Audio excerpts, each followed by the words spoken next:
salaamullaahi calaykum waraxmatullaahi wabarakaatu. halkanina waa taar t v daawade ku soo dhowaada barnaamijkeennii waxweydiin ogaal ka sheegnay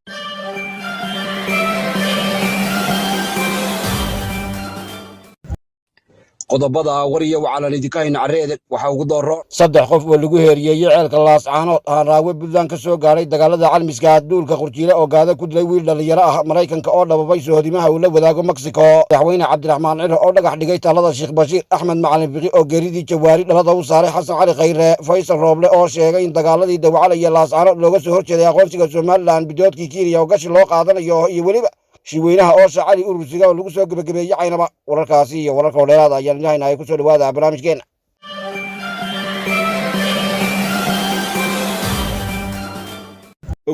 ogeysiis markaska alxaramayn ee lagu barto qur-aanka iyo culumta islaamka wuxuu qurbo joogta ku wargelinayaa in si heer sare ah loogu diyaariyey barashada qur-aanka oo ardayga loogu dhammaynayo muddo 2 sano ah qaybta barashada akhriska ama higaada oo iyana loogu dhammaynayo muddo 6 bilood ah iyada oo ay ku diyaar yihiin markiska macallimiin takhasus fiican u leh barista ardayga iyo tababarkiisa kala xidhiidh wixii faahfaahinaa nambarada shashada kaaga muuqda xogaha nagaga soo jirbanaya ceelka washington ayaa sheegaya in carra maraykan loo daabulay sidoo kalena la labadhigayo col iyo ciidan taag iyo madhe kuwaasi oo loogu talagalay inay bacaraariyaan oo ay daba jebiyaan reere qalaadooda midkaa soo huluushay muddooyinkii lasoo dhaafay kuwaasoo u badan doobad iyo haaway lagu soo fanaasiiya maraykanka wararka ayaa tibaaxaya inay ciidankani ku huwaysan yihiin dab iyo baaruud aan yarayn iyagoo ka shaqayn doonaa sidii loo soo qabqaban lahaa dhammaanba wixii ay gacantoodu gaadhi karto amase ay ka buuxsan karaan duqa dhuranka badan ee dhoohan trump oo ka hadlay ciidamada uu geestaasi u sii wado ayaa abitiyey inaan loo dulqaadan doonin oo aan sinaba loo yeeli doonin inay docdaasi soo galaan dadka doobadka ah ee ka soo daadanaya derbiga lagu meeriyey qaydka kala sooca maraykanka iyo dalka mexico waxau intaasii raaciyey inay wadi doonaan dadaal kasta oo loogu kabaylanayo amase lagu sii fogayn karo gaar ahaan marka laga hadlayo inaan dalkaasi loo oggolaanin tacabiirdoon kasta oo isu soo jimbaxa saragooda waxa uu amray sidoo kale in la midabdooriyo derbiga ay dadku iska soo shubaan kaasi oo la dheehanaya iyadoo lagu daliigaynayo midab madow halka uu markii hore ahaa midabka casaanka dhoohan trump oo gugan horaantiisii iska garariday wambarka ugu sarreeya maraykanka ayaa la ogaa inuu dhaar iyo tuxun ku maray inuu gebi ahaanba maraykanka uga dhaaran doono qolyihii qudha u soo foolari jiray isagoo ciidan aad u badan ku daabulay dhammaanba magaalooyinkii waaweynaa ee dalka maraykanka weli wararka docdaasaynu dhex qaadaynaaye wararka aanu ka helayno gobolka minnesota ee dalka maraykanka ayaa iyaguna sheegaya in hangool lagu bacraariyey wiil taxdhiga oo shawarsankeli oo maagana inuu noqdo amase loo gaato duqa magaalada minneabolis ninkan oo lagu magacaabo cumar faatax oo maraykanka carar ku soo galay amin aan fogeyn ayaa u holoday inuu noqdo duqa magaaladan ay soomaalidu aadka ugu sii badanayso guyaashii lasoo dhaafay amase ay dhigatay dhilayga iyo dhiishaba waxaa la sheegayaa inuu xisbiga dimuqraadiga maraykanka uga dhaartay wiilkaasi inuu laacdamo kaas oo isla soo jacbeeriyey inaan waxadkaasi noqon karin oo aan loo gaadan karin duqa magaalada minneabolis afada magaceeda la yidhi ilhaan cumar oo qoraal ku soo gasakeertay meelaha ay dadku xogaha ka dheehdaan ayaa si weyn u maluga qaaday in wiilkan laga geesiyo kafuuro baradii uu doonayay inuu u galo biritanka doorashada iyadoo ku tawaawacaysa in loo tun iyo tago ka sheegtay xaawaleydan ayaa si weyn u eedaysay xisbiga ay wambarka ugu balabaadho ee dimuqraadiga kaasoo ay dhalada u saartay inuu ka hiiliyey wiilkan ka tegey sida tan iyo ceelasha badhan iyo buraan kaasoo noqday laxdii gowraca seegtay haddii aynu u kacno soomaaliya wacaalaha nagaga soo garmuusaya magaalada muqdisho ayaa biniixinaya inay ka dhex tulatay isla jeerkaadna ay ka dhex qaraxday oo ay iskula baxsadeen reerihii awiye ee ku sugnaa ceelka xamar qoryahan oo waayahan ba isu qurinayey ayaa la soo tabinaya inay hadda si toosa isugu badheedheen oo ay bilaabeen inay gambadh gaaban isugu soo fadhiistaan ninka ku magacaaban wasiirka wasaaradda teeriga iyo gaashaanka soomaaliya oo hadal isu soo galuubay baraha bulshada ayaa nadiir daba qaaday ninka ay isku haybta yihiin ee xamse cabdi bare kaasoo uu tuurta u saaray inuu yahay magaan aan garasho lahayn iyo weliba mid laga hartegay oo ay isula miyir ugu dambaysay wuxuu sheegay inaanu ilaa hadda aqoonin sida uu ninkani ku qaatay amase loogu saanyaday wambarkii sula loo cugtay ee ra-iisul wasaaraha soomaaliya wuxuu ku toodhooday inay gacan wax kaga wanaajin doonaan cid kasta oo isku dayda inay mucaaradnimo kala hor tagto dowladda xasan sheekh maxamuud taasoo uu ku garramaayo inay tahay mid aan loo soo dhowaan karin geesta kale wasiirka garsoorka soomaaliya oo isaguna hadal kala sara kacay madalba udahayd ayaa geestiisa ku goodiyey inay isu tadaw qaban doonaan cid kasta oo iska hormadoobaysa duqa xasan sheekh maxamuud oo uu ku seebiyey inuu yahay hayin biyo madaasa oo aan cidna la barbardhigi karin wiilalkaad nagala socotaa waa taar t v isaguna danjirihii hore maraykanka uga ceelayay magaalada muqdisho oo u dibinjaaqay duulka yemyem iyo qadaadweyn ayaa gabala ka caddeeyay in maraykanku aqoonsi buuxa siin doono jamhuuriyadda somalilan danjire Larry Andari waxa uu sheegay inay hawshaasi tahay mid la filan karo maadaama oo ay durbaantumahayaan isla jeerkaasna ay dabada ka turbaarinayaan raggii ugu waaweynaa xisbiga haya talada reeraha Maraykan ee Jamhuuriga. waxa uu intaasi raaciyay in shaqada aqoonsigu ay tahay mid haatanba lagu foogan yahay isla jeerkaasna ay jiraan dad si toos ah ugu qanshaartay oo si weyn uga soo falkinaya sida tan ceelka Washington.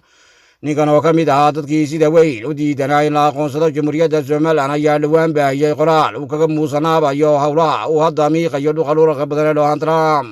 in la wadi jirayba waxaa gadaal ka caddaatay inuu ninkani guud ahaanba ka laabtay wixii hore u dhoobdhoobi jiray maadaama uu arkay inaan sacab la saari karin go'aanka aqoonsi ee ugu soo bidhaamaya Jamhuuriyadda Somaliland. madaxweynaha Somaliland Cabdiraxmaan Maxamed Cabdilaahi Cigaal oo dhowaan hadal kala sare joogsaday madal ka dhacday ceelka Burco ayaa ku dhawaaqay in aqoonsigii Somaliland uu haatan soo dhawaaday isla jeerkaasna ay dadka reer Somaliland dhowaan heli doonaan nafsigii diinku soo siday kaasoo ay muddo aad u dheer dhowrayeen oo ay u jarmaadeen oo u guureeyeen oo ay barqa u dheelmadeen oo ay gadiid u dhandhooleen oo ay galabgaab u carraabeen isla jeerkaasna ay habaanbadh u guura bahaleeyeen. si kastaba ha ahaatee haddii uu Maraykanku aqoonsado Somaliland waxaa la filayaa inay dalal kalena ay noqon doonaan sidii tusbax furtay iyo weliba waxaana dunduma arkay tiyo ay isxigi doonaan ama si ay sanka isku hayaan dalalka ku dhawaaqi doona inay aqoonsi buuxa taarteen Jamhuuriyadda Somaliland. dhammaan shacbiga gobolka Togdheer oo intooda imika waxoogaa waayeelka ay garanayaan taariikhda goobtani leedahay waa taariikh Somaliland leedahay. waxaa lagu xusayaa mid ka mid ah halgamayaashoodii Sheekh Bashiir sidaa uu ka sheekeeyey wasiirku wuxuu ahaa nin wax bartay aqoonta diinta aad u bartay dadkii ka hor yimi gumaysigii Ingiriisku ahaa wuxuu caan ku ahaa inuu dadka tuso in baryada quraanka iyo ficilku la isku daro. waxaynu halkan ku xusaynaa oo aynu dib u nooleynaynaa awalba taaladu way dhisnayd berigii hore la dhisay laakiin dee dagaaladii sokeeyay ku burburtay madaafiicdii ku dhacday way ka muuqataa marka taariikhdii baynu dib u soo nooleynaynaa. iyaguna wararka degdega ee naga soo gaadhaya deegaamada Shangeed iyo weliba Laangoroy ayaa sheegaya in majaa lagu dhuundhabay wiil dhalinyaro oo xoolo dhaqata isla jeerkaasna murka baal ka filan. wiilkan oo taxdhiga oosha Solomadow isla markaana aan sidan wax uba ayay duulka Qurjiile gaar ahaan Sabaka Maxmed ku toogteen deegaanka Shangeed. waxaa la sheegayaa in hubka la isu gurtay iyadoo ay beelaha Solomadow isku soo urursadeen deegaanka Laangoroy oo hadda laga dareemayo dhaqdhaqaaq ciidan. waxaa la naawilayaa inay xabaddu afka ka baxdo maadaama oo ay gaadihii soo celiyeen duulka Qurjiile. dhinaca kale buuralayda Duligaal ayaa laga soo tabinayaa inay isla saasayna dhex martay maleeshiya beeleed ku aayota oosha Yaxye iyo dar kale oo aan ilaa hadda la cadaynin iyadoo uu halkaana ku dhaawacmay nin Yaxyaahi. duulka Qurjiile ayaa sidoo kale waxay ceelka Laascaanood ku doorteen gudoomiye ku-xigeen iyo weliba ku-xigeen labaad oo ay ku seebiyeen inay hogaamin doonaan maamulka gacanta dabka ee bariga gobolka Sool. gudoomiyaha ayaa loo cutay nin taxdhiga oosha Biqishini halka ku-xigeenkana lagu malgabay xaawalay ka soo jeeda beelaha Warsangeli iyo weliba ku-xigeenka labaad oo lagu habray beelaha Gabooye. waxaa la sheegayaa inay beelaha dhulbaanta iska bideen inay ku-xigeen u noqdaan reerka Biqishini iyo weliba inay Warsangeli iyo Gabooye meel la soo kadaloobsadaan. maanta waxaan rabnaa insha allahu tacaala warbixin inaan ka bixino masjid jaamici Caynaba ee muddada sida caadada inoo ahayd aynu marba ka wareysan jirnay halka uu marayo. hore saynu la soconay sanadkii hore Ilaahay subxaanahu wa tacaala wuxuu nagu guuleeyay qaybtii hoose oo inoo dhammaystirantay oo si wanaagsan loogu cibaadeysto dhinac walba hadday aqoon waxbarashadii tahay iyo hadday cibaadadii tahay salaadihii iyo hadday quraan akhriskii tahay maasha Allah. qofkii arkay wuu arkay inta kalena way daawatay. Ilaahay baan ugu mahad celinaynaa inuu guuleeyay qaybta hore. walaalayaal saa ogeydeen waxaan soo dhagax dhignay qaybtii labaad muddo hadda dhowr bilood laga joogo. dhagax dhig ayaynu indhaweydba ka hadli jirnay. dhagax dhigaasoo inoo hirgalay. waxaynu maanta ku xijinaynaa dhagax dhigii kadib fayskii hore qaybta sare fayskeedii hore oo maaragtay qaybteedii koobaad ah oo lagu qiimeeyay qiimo ahaan lacag gaadhaysa $150,000 waa qaybta ay ku jirto macan shubka sare wax walba ay ku jiraan oo qiimaha lagu qiimeeyay ayaan rabnaa inaan ka warbixino iyo wixii aan u hayno. walaalayaal lacagta 150ka fillaahi alxamdu $40,000 waa haynaa gacanta ayaan ku haynaa. Ilaahay subxaanahu wa tacaala intii la baxday miisaanka xasanaadka ha u saaro.